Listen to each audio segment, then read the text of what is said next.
السلام عليكم ورحمة الله وبركاته.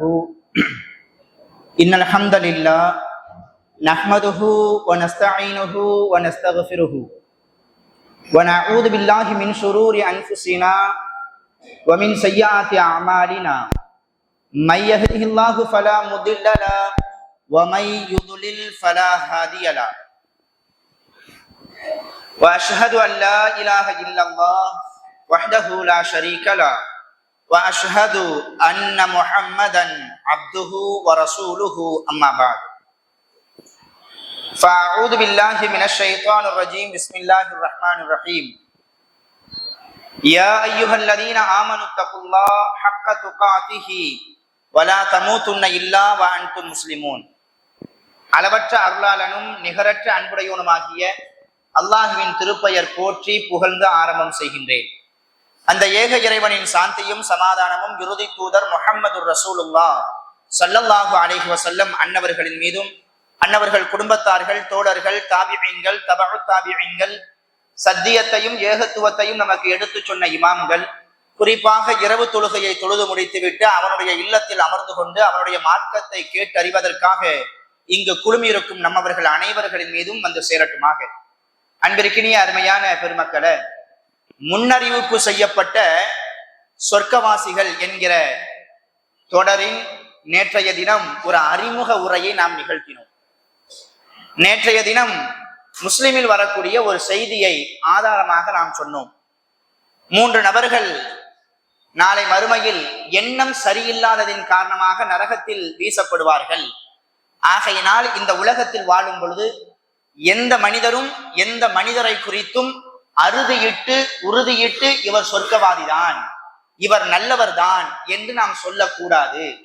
ஒரு மனிதர் நல்ல செயலை செய்கிறார், நம்முடைய பார்வைக்கு அவர் ஒரு நல்ல ஒரு மனிதராக தெரிகிறார் என்றால் அவரை பார்த்து நாம் எப்படிப்பட்ட வாசகத்தை சொல்ல வேண்டும் என்பதை குறித்து நபிமொழிகள்ல நமக்கு வருகிறது. அப்ப நேற்றைய தினம் ஒரு நபிமொழியை நம்ம சுட்டி காண்பித்து, இந்த 3 நபர்களும் உலகத்தில் வாழும் பொழுது நல்ல மனிதர்களாகத்தான் தென்படுவார்கள். நாளை மறுமையில் அவர்களுக்கு எண்ணம் சரியில்லாததின் காரணமாக அல்லாஹ் நரகத்துல கொண்டு போய் போட்டுருவான் அப்படின்னு நம்ம சொன்னோம்ல. இந்த செய்தியை கேட்ட சில தோழர்கள் ஒரு கேள்வி எழுப்பியிருக்கிறாங்க. இந்த ஒரே ஒரு நபிமொழியை மட்டும் வச்சுக்கிட்டு உலகத்துல ஒரு நல்ல மனிதர் இருக்கிறார் அப்படின்னா அவரை நம்ம நல்ல மனிதன் சொல்லக்கூடாது, அவர் சொர்க்கத்திற்கு செல்வார் என்று சொல்லக்கூடாது அப்படின்னு சொல்றது சரியில்லையே அப்படின்னு சொல்றாங்க. கேட்டாங்க. இந்த ஒரு நபிமொழி மட்டும் கிடையாது, குர்ஆன்லையும் ஹதீஸ்லையும் இன்னும் ஏராளமான செய்திகள் வருது. நம்ம என்ன சொல்றோம்னா, உலகத்துல வாழும் பொழுது எவ்வளவு பெரிய நல்ல மனிதராக நம்முடைய பார்வைக்கு காட்சி அளித்தாலும் அவரை குறித்து உறுதியாக சொல்றேன் இவர் நல்ல மனிதர் தான் அப்படின்னு நம்ம சொல்லக்கூடாது. உறுதியாக இவர் சொர்க்கவாதி தான் அப்படின்னு சொல்லக்கூடிய அதிகாரம் நமக்கு கிடையாது. பாருங்களேன், உஸ்மான் பின் மதுஊன் என்கிற ஒரு நபித்தோழர், கேள்விப்பட்டிருக்கீங்களா? புகாரி இமாம் தனது கிதாபுல 7018வது செய்தியாக இந்த செய்தியை பதிவு பண்ணுவாங்க. உஸ்மான் பின் மதுஊன் இந்த நபித்தோழருடைய பெயரை மனசுல பதிய வச்சுக்கங்க. அதே போல உம்முல் அலா என்கிற ஒரு நபி தோழியர், இந்த இருவரை குறித்து உண்டான ஒரு செய்தி. நபித்தோழர்கள் மக்காவுல இருந்தும் இன்ன பிற ஊர்கள்ல இருந்தும் மதீனாவை நோக்கி ஹிஜ்ரத் பண்ணி வந்தாங்க. அந்த மாதிரி யாரெல்லாம் மார்க்கத்திற்காக வேண்டி தன்னுடைய சொந்த வீடு, உறவுகள், சொந்த நாடு எல்லாத்தையும் விட்டுட்டு யாரெல்லாம் ஹிஜ்ரத் பண்ணி வந்தார்களோ அவர்களுக்கு முஹாஜிர்கள் அப்படின்னு சொல்லிட்டு பெயர் உண்டு. நாம் அறிந்த செய்திதான். யாரெல்லாம் மார்க்கத்திற்காக வேண்டி மதீனாவை தேடி வந்தார்களோ அவர்களுக்கு உதவி செஞ்சாங்கல்ல மதீனா வாசிகள், அவர்களுக்கு ஒரு பெயரை ரசூலுல்லாஹ் சூட்டினாங்க. அது என்ன பெயர்? அன்சாரிகள். அப்ப மதீனாவுல இருக்கக்கூடியவங்களுக்கு அன்சாரிகள் சொல்லுவாங்க. மக்கா அல்லாது மற்ற ஊர்கள்ல இருந்து யாரெல்லாம் ஹிஜ்ரத் பண்ணி வந்தாங்களோ அவங்களுக்கு முஹாஜிர்னு சொல்லுவாங்க. ரசூல் ஸல்லல்லாஹு அலைஹி வஸல்லம் அவங்க தன்னை இறை தூதர் அப்படின்னு சொல்லிட்டு மக்காவுல எத்தனை வருஷம் இருந்தாங்கன்னா 13 வருஷம் இருந்தாங்க. 40வது வயதுல தான் தன்னை இறை தூதர்னு சொன்னாங்க. அப்பத்துல இருந்து சரியா ஒரு 13 வருஷம் எங்க இருந்தாங்க? மக்காவுல இருந்தாங்க. அந்த 13வது வருஷம் தான் அல்லாஹுடைய உத்தரவு வருது, நீங்க மதீனாவுக்கு ஹிஜ்ரத் பண்ணி போங்க அப்படின்னு ஒரு கட்டளை வருது. ரசூலுல்லாஹ் மதீனாவுக்கு போறாங்க.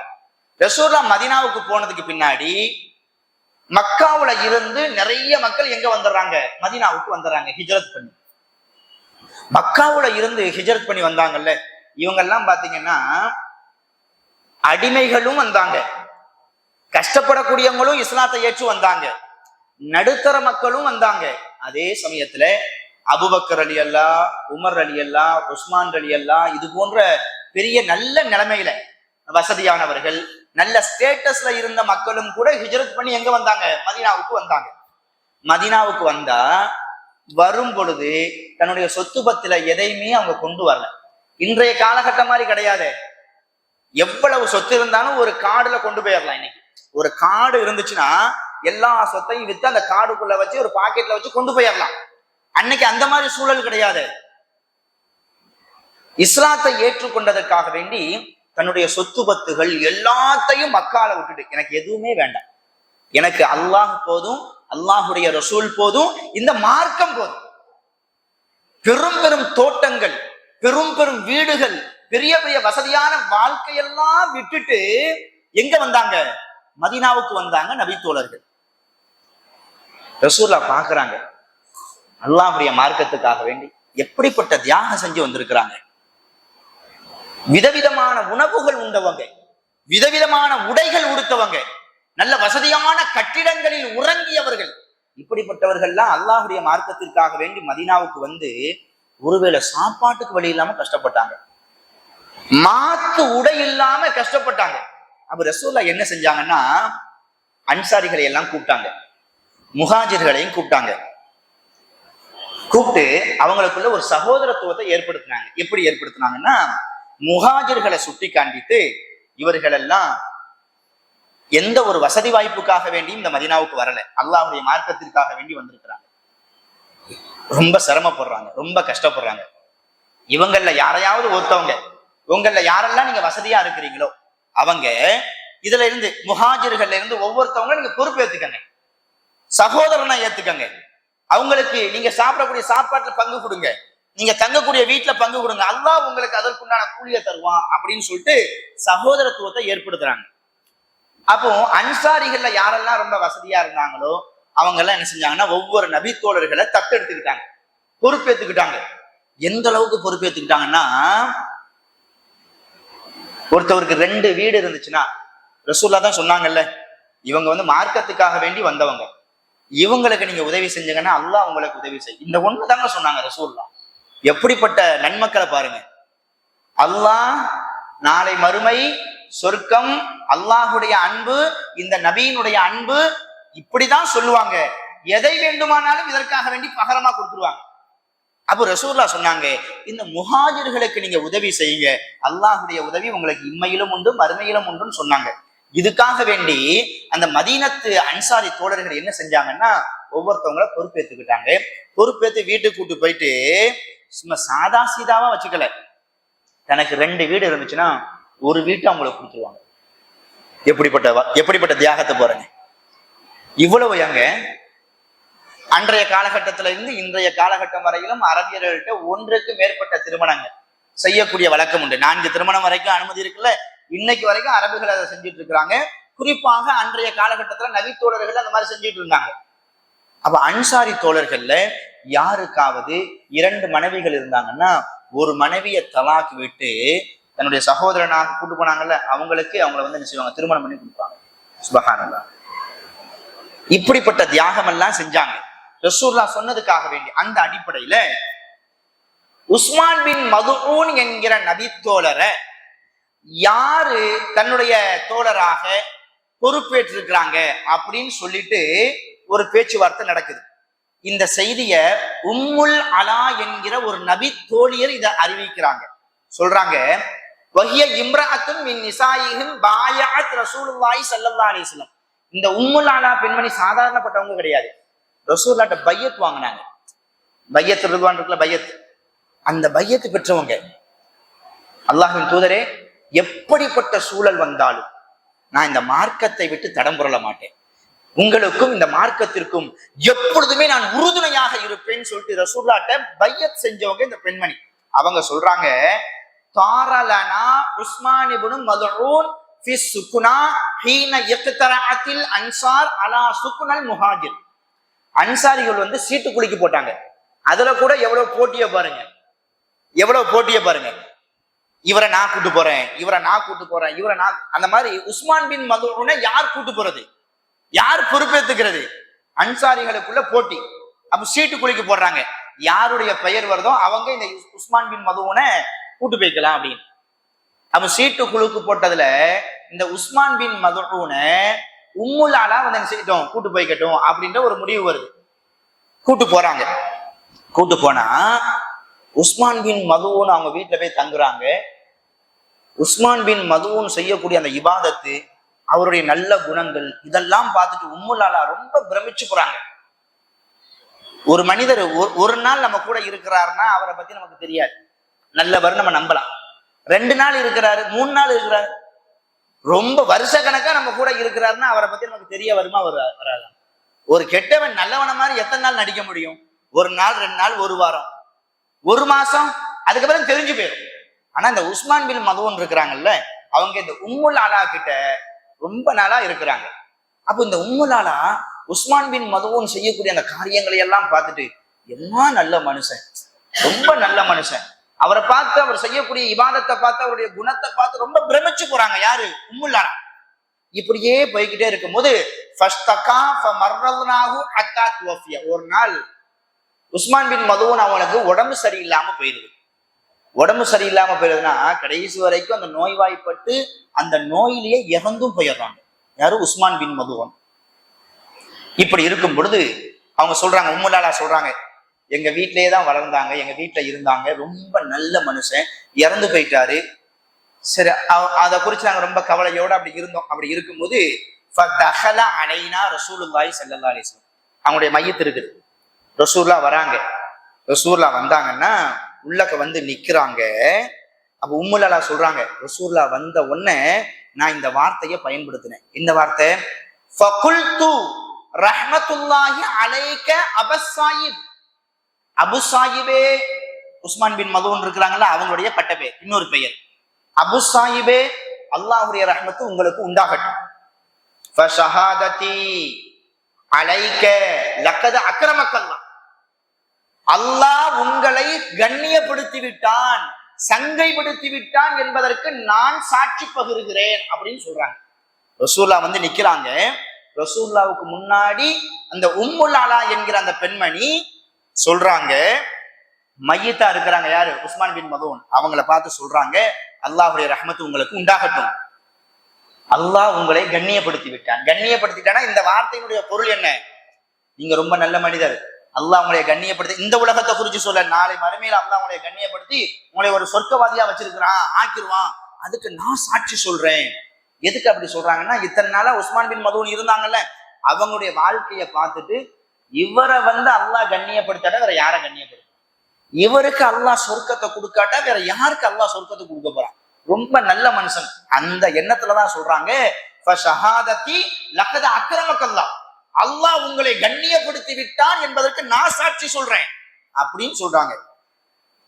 இத கேட்ட ரசூலுல்லாஹ் என்ன சொல்லியிருப்பாங்க? உம்முல் அலா, நீங்க சரியாதான் சொல்லியிருக்கிறீங்க, இந்த உஸ்மான் பின் மதூன் நல்ல மனிதன். ரசூலுல்லாஹ்வுக்கும் தெரியும் உஸ்மான் பின் மதூன் ரொம்ப நல்ல மனிதர், ரொம்ப சீதேவியானவர், ரசூலுல்லாஹ்வுக்கு தெரியும். அப்படி தெரிஞ்சிருந்தும் கூட இந்த உம்முல் அலா இந்த வார்த்தையை சொன்ன உடனே ரசூலுல்லாஹ் கேட்கிறாங்க, உம்முல் அலா வமா யுதுரிகி, இந்த உஸ்மான் பின் மதூனை அல்லாஹ் கண்ணியப்படுத்திட்டான், அதுக்கு நான் சாட்சின்னு நீங்க சொல்றீங்களே, உஸ்மான் பின் மதூனை அல்லாஹ் கண்ணியப்படுத்திட்டான்னு சொல்லிட்டு உங்களுக்கு எப்படி தெரியும்? உங்களுக்கு தெரியுமா உங்களுக்கு அப்படின்னு சொல்லிட்டு கேட்கிறாங்க. ரசூல் அப்படி கேட்ட உடனே, ஆமா சொல்றாங்க, நான் அதுலயும் அல்லாஹ் சத்தியமா எனக்கு அதை பத்திலாம் எனக்கு தெரியாது, ஏன்னா அவர் வாழ்ந்த காலகட்டத்தில் ரொம்ப நல்ல மனிதரா இருந்தார், ரொம்ப சிறந்த குணமா இருந்தார், அதனால நான் அப்படி சொல்லிட்டேன். அல்லாஹ் அவரை குறிச்சு என்ன வச்சிருக்கான், என்ன சொல்றான், என்ன நினைச்சு, அதெல்லாம் எனக்கு தெரியாது அப்படின்னு சொல்லிட்டு சொல்றாங்க. ரசூலுல்லாஹ் சொல்றாங்க, அம்மா ஹுவ ஃபக்கத் ஜாஅஹுல் யகீன், உஸ்மான் பின் மதூன் இறந்து போயிட்டாரு, அது உண்மைதான், இறந்து போயிட்டாரு. இன்னீல அர்ஜு லகுல் கைர மினல்லாஹ், அவரை குறித்து அல்லாஹ் நல்ல விதமாகத்தான் வைக்கணும்னு சொல்லிட்டு தான் நானும் ஆசைப்படுறேன். உஸ்மான் பின் மதூன் நல்ல மனிதர் தான், அவரை குறித்து நல்ல விதமாகத்தான் அல்லாஹ் இருக்கணும்னு சொல்லிட்டு நான் ஆசைப்படுறேன் அப்படின்னு சொல்லிட்டு சொல்றாங்க. வல்லாஹி மா அத்ரி வ அன ரசூலுல்லாஹ் மா யுஃஅலு பி வலா பிக்கும். இருந்தாலும் நான் உங்ககிட்ட நான் சொல்றேன், அல்லாஹுடைய ரசூல் தான் நான். நாளை மறுமையில அல்லாஹ் என்கிட்ட எப்படி நடப்பான், உங்ககிட்ட எப்படி நடப்பான் அப்படின்றது கூட எனக்கு கூட தெரியாது. சுபஹானல்லாஹ், எப்படி சொல்றாங்க பாருங்க. உஸ்மான் பின் மதூன் நல்ல மனிதர் தான், அவரை குறித்து அல்லாஹ் நல்ல விதமாகத்தான் வச்சிருக்குன்னு சொல்லிட்டு நானும் ஆசைப்படுறேன். நான் அல்லாஹுடைய தூதர் தானே. நாளை மறுமையில அல்லாஹ் என்கிட்ட எப்படி நடந்துப்பான், உங்ககிட்ட எப்படி நடந்துக்கிடுவான் அப்படின்றத குறிச்சு எனக்கே முதல்ல தெரியாது. அப்ப நீங்க எப்படி உஸ்மான் பின் மதூனை பார்த்து லக்கத அக்ரமக்கல்லாஹ், அல்லாஹ் உங்களை கண்ணியப்படுத்திட்டான், சங்கைப்படுத்திட்டான், அதுக்கு நான் சாட்சி அப்படின்னு நீங்க எப்படி சொல்லலாம் அப்படின்னு ரசூலுல்லாஹ் கேட்கிறாங்க. ரசூலுல்லாஹ் இந்த வார்த்தையை கேட்ட உடனே உம்முல் அலா சொல்றாங்க, ஃபவல்லாஹி லா உஸக்கி அஹதம் பஅதஹு. இதுக்கு பின்னாடி, இந்த சம்பவத்துக்கு பின்னாடி எவ்வளவு பெரிய நல்ல மனிதராக இருந்தாலும் அவரை குறித்து இவர் நல்ல மனிதர் தான், இவர் பரிசுத்தமானவர் தான் அப்படின்னு நான் சொன்னதே கிடையாது அப்படின்றாங்க. இந்த நபிமொழி நமக்கு என்ன சொல்லி தருது? உஸ்மான் பின் மதூன் ரொம்ப நல்ல மனிதர் தான், நல்ல குணத்தை தான் அவங்கள்ட்ட உம்முல் அலா கண்டாங்க. அப்படி இருந்தும் கூட நாளை மறுமையில நடக்கக்கூடிய ஒரு விஷயத்த, நாளைக்கு நடக்கக்கூடிய ஒரு விஷயத்த இன்னைக்கே நமக்கு தெரிஞ்ச மாதிரி சொல்லக்கூடாது அப்படின்றத இந்த நபிமொழி நமக்கு சொல்லி தருதுல்ல. இந்த ஒரு நபிமொழி மட்டும்தானா? ஹைபர் போர் ரொம்ப முக்கியமான ஒரு போர், நாமெல்லாம் அறிந்த ஒரு செய்தி தான். முஸ்லிம் இமாம் தனது கிதாபுல 182வது நபிமொழியாக இந்த நபிமொழியை பதிவு செய்வாங்க. உமர் இப்னு அல் கத்தாப் ரலியல்லாஹு தஆலா அன்ஹு இந்த செய்தியை அறிவிப்பாங்க. என்ன சொல்றாங்க? லம்மா கான யௌம ஹைபர் அக்பர நஃபர் மின் ஸஹாபத்தின் நபி. ஹைபர் யுத்தம் ரொம்ப மும்முரமா நடந்துகிட்டு இருக்குது. அப்ப நபித்தோழர்கள்ல கொஞ்சம் பேர் என்ன செய்யறாங்கன்னா, யார் யாரெல்லாம் ரொம்ப வீர தீரமா போர் செய்யறாங்களோ அவங்களை எல்லாம் பார்த்து, இவர் ரொம்ப பயங்கரமா போர் செய்யறாரு, இவர் ரொம்ப பயங்கரமா போர் செய்யறாரு அப்படின்னு சொல்லிக்கிட்டே இருக்கிறாங்க. அப்படி சொல்லிக்கிட்டே இருக்கும் போது சில பெயர் சில நபித்தோழர்கள் கொல்லவும் பட்டுறாங்க, ஷஹீதாக்கப்பட்டுறாங்க. சொல்றாங்க, ஃபுலானுன் ஷஹீதுன், ஃபுலானுன் ஷஹீதுன், ஃபுலானுன் ஷஹீதுன், இவர் ஷஹீதாக்கப்பட்டுட்டாரு, இவர் ஷஹீத், இவர் ஷஹீத் அப்படின்னு சொல்லிக்கிட்டே இருக்கிறாங்க. கடைசியா ஒரு மனிதரை பார்த்து ஃபுலானுன் ஷஹீதுன், இவரும் ஷஹீது தான் அப்படின்னு நபித்தோழர்கள் சொல்றாங்க. ரசூலுல்லாஹ் அதை கேட்டுட்டு சொல்றாங்க, கல்லா கல்லா இன்னி ராய்துஹு ஃபின்னார் அப்படின்றாங்க. அல்லாஹ்வுடைய மார்க்கத்துக்காக வேண்டி, அவரும் நபித்தோழர் தான், அல்லாஹ்வுடைய மார்க்கத்திற்காக வேண்டி போர்க்களத்துல போயிட்டு சண்டை போடுறாரு. சண்டை போடுறது மட்டும் இல்லாம அந்த சண்டையிலேயே, அந்த போர்க்களத்திலேயே தன்னுடைய உயிரையும் மாய்ச்சிக்கிறாரு.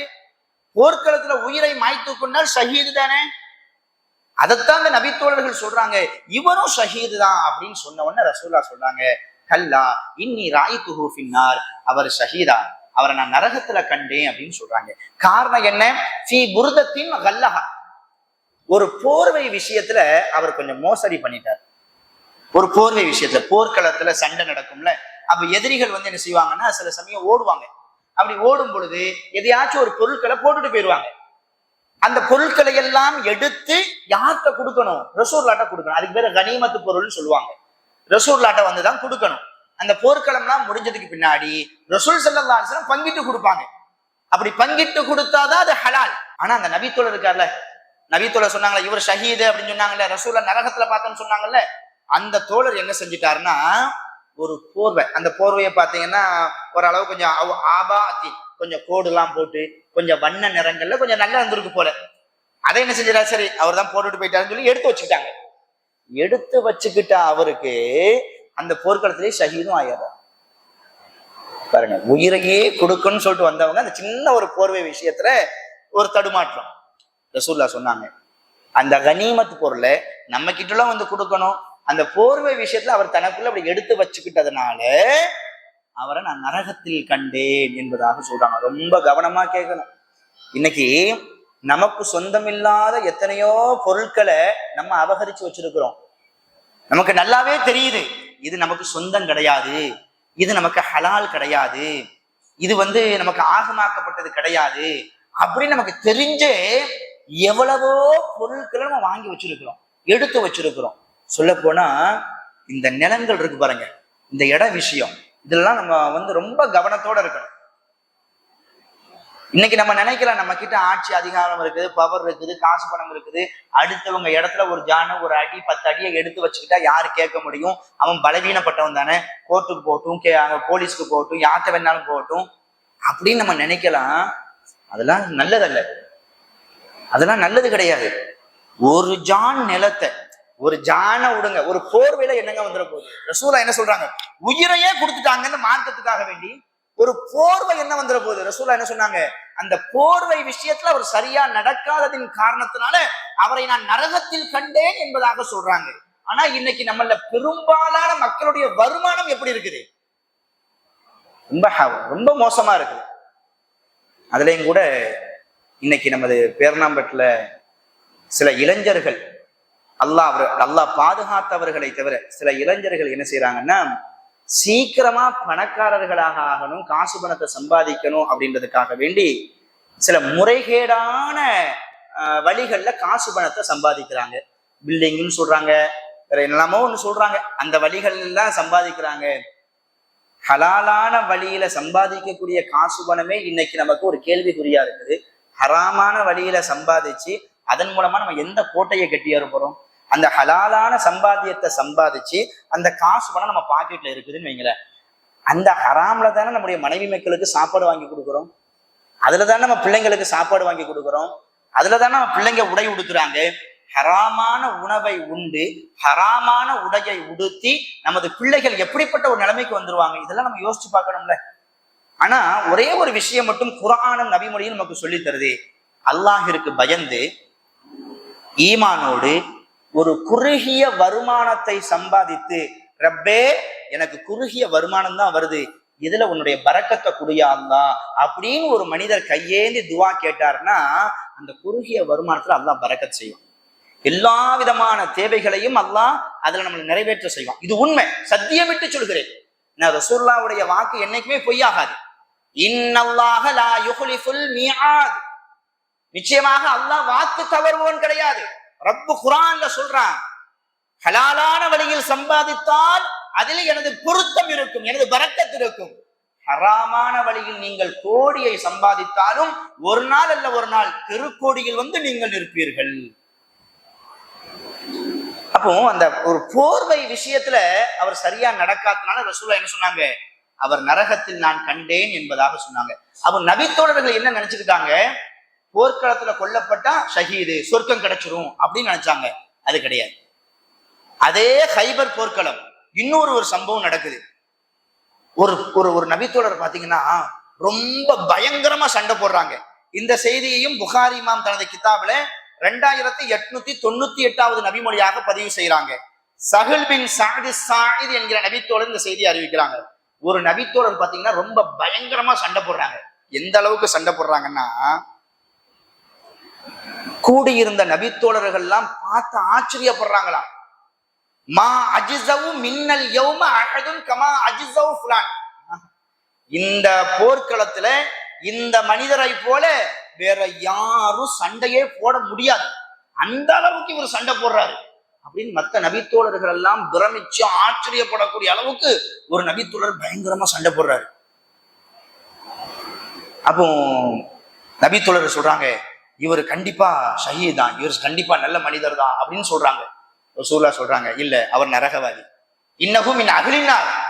நபித்தோழர்கள் எல்லாம் ஆச்சரியம், என்னடா இவர் பயங்கரமா சண்டை போடுறாரு, போர்க்களத்துல எந்த எதிரியையும் விட்டு வைக்க மாட்டேங்கிறாரு, இவரே தேடி போய் பயங்கரமா சண்டை போடுறாரு, இவரை பார்த்து ரசூலுல்லாஹ் நரகவாதின்னு சொல்றாங்களே எப்படி? அப்ப நபித்தோழர்ல ஒருத்தவர் என்ன செய்யறாருன்னா, இல்ல நான் அவரையே பின்தொடர்ந்து போக போறேன், அவரு இவ்வளவு பராக்கிரமசாலியா சண்டை போட்டுட்டு இருக்கும் போது ரசூலுல்லாஹ் எப்படி இவங்களை நரகவாதின்னு சொன்னாங்க அப்படின்னு ஆச்சரியப்பட்டுட்டு அந்த நபித்தோழரையே பின்தொடர்ந்து அப்படியே போறாங்க. அவர் எங்கெல்லாம் நிக்கிறாரோ அங்கெல்லாம் இவர் நிக்கிறாரு, எங்கெல்லாம் ரொம்ப விரைந்து போய் சண்டை போடுறாரு அங்கெல்லாம் இவர் விரைஞ்சு போறாரு. இப்படியே போய்கிட்டே இருக்கும் பொழுது ஒரு கடுமையான ஒரு காயத்திற்கு உள்ளாக்கப்படுகிறார் அந்த நபித்தோழர். கடுமையான காயம். அந்த காயத்தை தாங்க முடியாம இது ரொம்ப வேதனையா இருக்குது அப்படின்னு சொல்லிட்டு தன்னுடைய உயிரை மாய்த்துக் கொள்கிறார். எப்படி? தன்னுடைய கையில் வைத்திருந்த வாளை பூமியில் குத்தி அந்த குத்தப்பட்ட அந்த முனையினுடைய வாள்ல தன்னுடைய நெஞ்சை கொண்டு வச்சு அமுக்கியறார். உயிர் போயிருக்கு. இதை பார்த்துக்கிட்டு அந்த நபித்தோழர் ஓடி வந்து ரசூலாட்ட வந்து சொல்றாங்க, அஷ்ஹது அன்னக ரசூலுல்லாஹ், நீங்க அல்லாஹுடைய தூதர் தான் என்பதை நான் சாட்சி சொல்றேன். நீங்க ஆரம்பத்துல சொன்னீங்களா அவர் நரகவாதின்னு, அப்போ நான் சரியா புரிஞ்சுக்கல. அவரை நான் பின்தொடர்ந்து அப்படியே போய் பார்த்தாதான் தெரியுது, கடைசியில் அவருக்கு ஏற்பட்ட அந்த காயத்தை தாங்கிக் கொள்ள முடியாததின் காரணத்தினால தற்கொலை செய்து கொண்டார். நீங்க அல்லாஹுடைய தூதர் தான் அப்படின்றத நான் சொல்றேன். இந்த இடத்துல இன்னொரு செய்தியை நம்ம வந்து மனசுல பதிய வச்சுக்கணும். நிரந்தர நரகம் எதுக்கு? குஃப்ரு ஷிர்க்குதான். அப்ப தற்கொலைக்கு நிரந்தர நரகமா? அவர் சொர்க்கமே வரமாட்டாரா அப்படின்ற ஒரு கேள்வியும் இருக்குது. இன்னொன்னு, தற்கொலை செய்தவர்களுக்கு ரசூல்லா வந்து ஜனாசா தொழுகை வைக்கல. ஆனா சஹாபாக்கள் வந்து ஜனாசா தொழுகை வச்சிருக்கிறாங்க, ரசூல்லா தடை செய்யல.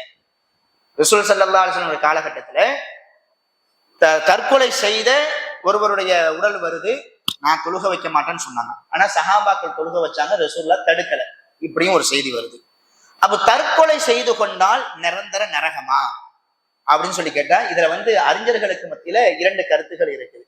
அதுல சரியான கருத்து என்னன்னா, அல்லாஹ் நாளை மறுமையில குஃப்ர் ஷிர்க்குக்கு மட்டும்தான் நிரந்தர நரகத்தை கொடுப்பான். இந்த தற்கொலை செய்து கொண்டவருக்கு ஒரு கடுமையான வேதனை உண்டு. அவர் எந்த விதத்துல தற்கொலை செஞ்சுக்கிட்டாரோ அதே விதத்துல அவருக்கு வேதனை கொடுக்கப்பட்டுக்கிட்டே இருக்கும். கடைசியில அவருக்கு சொர்க்கத்தை அல்லாஹ் கொடுத்துருவான். இதுதான் சரியானது. இதை தொடர்ந்து நிறைய நபிமொழிகளும் வருது. கடைசியா ஒருத்தவர் நரகத்துல இருந்து வருவார். நபிமொழிகள்ல வருது, கடைசியா ஒருத்தவர் நரகத்துல இருந்து வருவாராம். அவர் ரொம்ப வேதனைப்பட்டு கஷ்டப்பட்டு துன்பப்பட்டு, அப்ப அல்லாஹ் சொல்லுவானா மாணவர்கள்ட்ட, யாருடைய உள்ளத்துல ஒரு கடுகளவு ஈமான் இருக்குது, அவர் வாழ்க்கையில எந்த நன்மையும் செஞ்சிருக்க மாட்டார், ஆனா அவருடைய உள்ளத்துல ஈமான் மட்டும் இருக்கும், கலிமாவை சொல்லி முஸ்லீமா இருப்பார், இப்படிப்பட்ட ஒரு நிலைமை மட்டும் இருக்கும், அவர் தான் கடைசியா நரகத்துல கடைசியா இருப்பாரு. அவரை தூக்கி வந்து மாணவர்களுக்கு சொல்லுவான், அவரை தூக்கிங்க, ஹயாத்துல் மான்னு சொல்லிட்டு ஒரு தண்ணீர் இருக்கும், அதுல ஒரு முக்கி. அப்ப அந்த அடியான் சொல்லுவானா அல்லாட்ட, அல்லாஹ் நரகம் ரொம்ப கஷ்டமா இருக்குது, ரொம்ப வேதனையா இருக்குது, நான் உங்ககிட்ட என்ன கேட்கிறேன்னா, இந்த நரகத்தினுடைய மேல் தட்டுல மேல மட்டும் என்னை தூக்கி வச்சிருக்கு, அவ்வளவு போதும் அப்படின்னு சொல்லுவானா. அல்லாஹ் சொல்லுவானா, உனக்கு அவ்வளவு போதுமா? அவனுடைய உள்ளத்துல ஈமான் மட்டும்தான் இருக்கும். அவன் சொல்லுவானா, நரகத்தினுடைய கீழே இருக்கிற ரொம்ப வேதனையா இருக்கு, மேல மட்டும் கொஞ்சம் வச்சிருக்கு. அல்லாஹ் நரகத்துல இருந்து எடுத்து மேல வைப்பான். மேல வச்சுட்டா இந்த மனுஷன் இருக்கிறான்ல, கொஞ்ச நாள் அப்படி இருப்பான். இருந்துட்டு, ரப்பே நரகத்துல இருந்து மேல கொண்டு வந்துட்டேன், எனக்கு சொர்க்கம்லாம் வேண்டாம், அந்த சொர்க்கத்தை கொஞ்சம் தூரமா இருந்து பாக்குற மாதிரி ஒரு சூழல் எனக்கு ஏற்படுத்தி தந்து, சொர்க்கம்லாம் வேண்டாம். அல்லாஹ் கவனே, நீ என்ன கேட்ட? நரகத்துல இருந்து மேல கொண்டு வந்தா போதும் மட்டும் தானே கேட்டேன். இப்ப என்ன சொர்க்கத்தை பார்க்கணும்னு சொல்றேன். சொர்க்கம்லாம் வேண்டாம் ரப்பே, சொர்க்கத்தை பாக்குற மாதிரி இருந்தா போதும். அப்படியா? ஓ, அந்த மாதிரி அல்லாஹ் ஏற்பாடு பண்ணி கொடுப்பான். கொஞ்ச நாளுக்கு கழிச்சு, ரப்பே எனக்கு சொர்க்கத்துல உள்ளக பெரிய சந்தோஷம்லாம் வேண்டாம், அந்த சொர்க்கத்துல உள்ளக அப்படி அந்த வாசல்ல போய் உட்கார்ந்துக்கிறனே. அல்லாஹ் ரொம்ப சிரிச்சுட்டே சொல்லுவானா, உலகத்துலதான் நீ இப்படி மாறுபட்டு இருந்த, இங்க வந்துமா அப்படின்னு சொல்லிட்டு அல்லாஹ் சொர்க்கத்துக்குள்ள அல்லாஹ்வுடைய கருணையை பற்றி விவரிக்கக்கூடிய அந்த பாடத்துல அல்லாஹ் ரொம்ப பெரிய கருணையாளர். நாளை மறுமையில கடுகளவு யாருடைய உள்ளத்துல ஈமான் இருந்தாலும் அவங்களுக்கு அல்லாஹ் சொர்க்கத்தை வாஜிபாக்கிறான், கடைசியில கொடுத்துருவான். ஆனா செஞ்ச பாவங்களுக்கெல்லாம் தண்டனை அனுபவிச்சுட்டான். அந்த அடிப்படையில அவர் வந்து என்ன செஞ்சிருவாரு, சொர்க்கத்துக்கு போயிருவாரு. அப்போ இந்த செய்தியை பாருங்க, இந்த சஹ்ல் இப்னு ஸஅத் ரலியல்லாஹு தஆலா அவங்க அறிவிக்கிறாங்க, ஹைபர் போர்க்களத்துல இந்த மாதிரி ஒரு சூழல், பயங்கரமான முறையில அவர் போரிட்டாரு, வச்சாரு, போனாரு, கடைசியில தற்கொலை செஞ்சுக்கிட்டாரு. தற்கொலை செஞ்சுக்கிட்டா அல்லாஹ்வுடைய ரசூல் சொன்ன மாதிரி அவர் வந்து நரகவாதி தான். அப்போ தற்கொலை செஞ்சுக்கிட்டா நிரந்தர நரகம் கிடையாது, ஒரு நாள் இல்ல ஒரு நாள் கடைசியில அல்லாஹ் ரப்புல் ஆலமீன் அவங்கள சொர்க்கத்துல கொண்டு வந்து சேர்த்துருவான். ஆனா இன்னைக்கு நம்ம சமூகத்துல தற்கொலை செஞ்சுட்டாங்கன்னா அவங்கள ஒரு காஃபிருடைய லெவல்ல கொண்டு போய் வச்சு ரொம்ப மோசமான ஒரு முறையில சித்தரிச்சுறாங்க. காஃபிருக்கு அல்லாஹ் சொர்க்கத்தை கொடுக்க மாட்டான், ஆனா இந்த தற்கொலை செஞ்சவருக்கு அவருடைய உள்ளத்துல ஈமான் இருக்குல்ல, அந்த ஈமானுக்காக வேண்டி ஒரு நாள் அல்லாஹ் சொர்க்கத்தை கொடுத்துருவான். ஆனா அறியாத மக்கள் என்ன செய்யறாங்கன்னா, தற்கொலை செஞ்சுட்டாரா, அப்படி இப்படி, அவர் நரகவாதி தான், அவருக்கு என்ன ஜனாசத்து அப்படின்ற மாதிரி ரொம்ப பயங்கரமான வார்த்தைகளை எல்லாம் சொல்றாங்க. அந்த மாதிரி நம்ம சொல்ல தேவையில்லை. அப்போ இந்த நபிமொழியும் நமக்கு சொல்லக்கூடிய ஒரு விஷயம் என்னன்னா, இந்த உலகத்துல வாழும் பொழுது எவ்வளவு பெரிய நல்ல மனிதராக இருந்தாலும் இவர் சொர்க்கத்துக்கு தான் போவாரு அப்படின்னு நம்ம உறுதிட்டு சொல்ல முடியாது. அந்த மாதிரி ஒருத்தர் ரொம்ப கெட்ட காரியம் செய்யறாரு, ரொம்ப கெட்ட காரியம் செய்யறாரு, இவன் செய்யறத பாரு, இவன்லாம் எங்க இருந்து சொர்க்கத்துக்கு போறான் அப்படின்னு நம்ம சொல்லக்கூடாது. அல்லாஹ் ரப்பல் ஆலமீன் குர்ஆன்ல சொல்றான் பாருங்க, 38வது அத்தியாயம் 62வது வசனம். வகாலு மாலனா லானரா ரிஜாலன் குன்னா நஅதுஹும் மினல் அஷ்ரார்.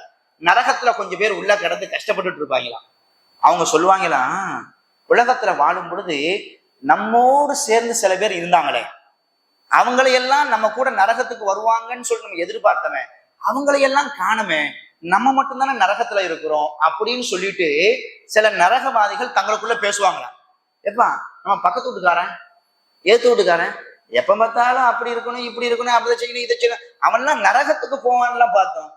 எப்ப பார்த்தாலும் அவுளியாவை திட்டிகிட்டே இருக்கிறது, எப்ப பார்த்தாலும் நல்லவர்களை திட்டிக்கிட்டே இருக்குது, அவன்லாம் நரகத்துக்கு வருவான்லாம் பார்த்தோம், நம்ம மட்டும் நரகத்துக்கு வந்துட்டோம், அவனை ஆள காணமே அப்படின்னு சொல்லி பேசிட்டு இருப்பாங்க. அல்லாஹ் சொல்றான் பாருங்க, அத்தகதனாகும் சிஹ்ரியன் அம்சாகத அணுகுமுல் அப்சார்.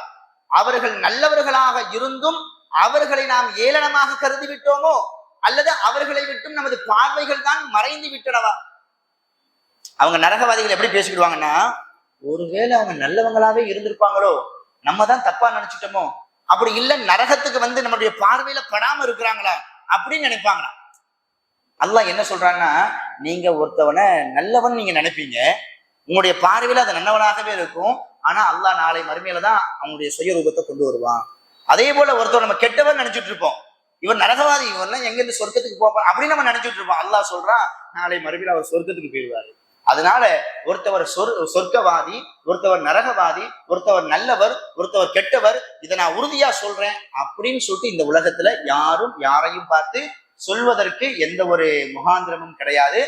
ஆனா சில மனிதர்களை பார்த்து சொர்க்கவாதி நம்ம உறுதியா சொல்லலாம். சில மனிதர்களை பார்த்து இவர் சொர்க்கத்துக்கு தான் உறுதியா போவார் அப்படின்றதையும் நம்ம சொல்லலாம். எந்த அடிப்படையில சொல்லலாம்? ஒண்ணு அல்லாஹ் குர்ஆன்ல சொல்லியிருக்கணும், அப்படி இல்லைன்னா ரசூல் ஸல்லல்லாஹு அலைஹி வஸல்லம் அவங்க சொல்லியிருக்கணும். ரசூல் ஸல்லல்லாஹு அலைஹி வஸல்லம் அவங்க சொல்லியிருந்தாலும் கூட எப்படி சொல்லியிருக்குன்னா, வஹீயின் அடிப்படையில அவங்க சொல்லியிருப்பாங்க, சும்மா சாதாரணமா இல்லை.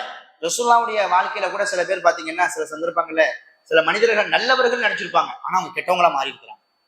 அதனால வஹீயின் அடிப்படையில ரசூலுல்லாஹ் சில மனிதர்களை குறிச்சு இவங்க சொர்க்கவாதின்னு சொல்லியிருப்பாங்க, அவங்க நம்ம சொல்லலாம். அல்லாஹும் அல்லாஹுடைய ரசூலும் யாரை சொர்க்கவாதி என்று அவங்களுடைய வாழ்நாள்ல சொன்னாங்களோ, ரசூலுல்லாஹ் வாழ்நாள்ல சொன்னாங்களோ, அவங்களும் நம்ம உறுதியா சொல்லலாம். வேற யாரையெல்லாம் நம்ம சொர்க்கவாதின்னு சொல்லலாம்னு சொல்லிட்டு குர்ஆன் நமக்கு சொல்லுது.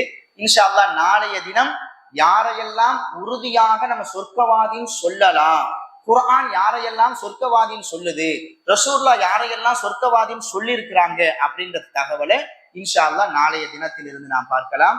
இன்றைக்கு நம்ம தெளிவு பெற்ற ஒரு விஷயம் என்ன, எந்த மனிதரை பார்த்தும் இவர் சொர்க்கவாதி இவர் நரகவாதி என்று நாம் உறுதியிட்டு சொல்லக்கூடாது என்கிற தகவலை இன்றைய தினத்தில் நாம் தெரிந்து கொண்டோம். தெரிந்து கொண்ட இந்த செயலின் அடிப்படையில் நமது வாழ்க்கையை அமைத்துக் கொள்ள வல்ல இறைவன் அருள் புரிவானாக. ஆமீன்.